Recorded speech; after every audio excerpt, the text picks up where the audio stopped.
First of all, I would like to thank all of you for sharing your wonderful gifts of knowledge with us. I think we're all coming away being better informed. Certainly I wanted to think about James Jackson because I really learned something new about zip codes. So I'll try to correct what I said in the past of giving tours about your post office, which showed your mailbox, which is shown in our welcome gallery. There's a lot more information I'd like to touch base with you about. Well, my question, I don't know if it's a naive question or not, I'd like to direct it certainly to everyone, but particularly to John and Cedric.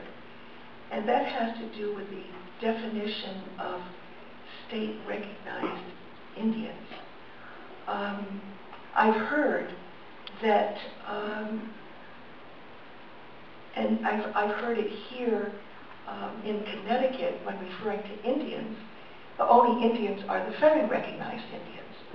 But yet we who are state-recognized Indians and have reservations and can apply to the federal government for federal Indian grants, I'm confused as to what our status is. Are we Indians or aren't we Indians? Well, I think I'll leap into this one. Being from a tribe of a very similar status, although they technically refer to us as terminated as a result of the Lundy Act,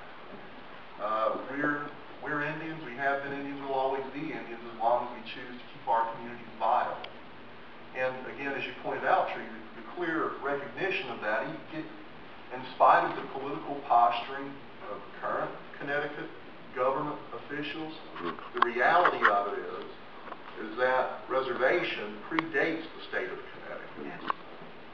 This reservation predates the state of Connecticut. When the United States stood up, it stepped into the shoes and the obligations that the British Crown used to have with indigenous peoples. Whether they liked it or not, that was part of that inheritance. Part of that inheritance was a legal and political relationship with tribes as sovereigns. Now, there are different points in time when they'll recognize or acknowledge the inherent sovereignty of the tribe, and there are times when they won't.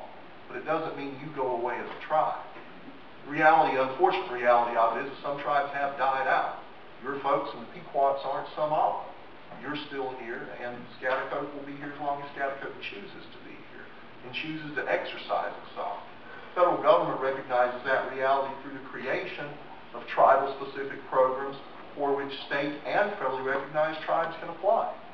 That's a reality. There are multiple tiers as far as what types of services and types of programs you can choose to participate or choose not to participate in based on your status as a tribe. That's my perspective on it. The Attorney General may have a very different idea. This is my indigenous perspective. Don't push my button on you.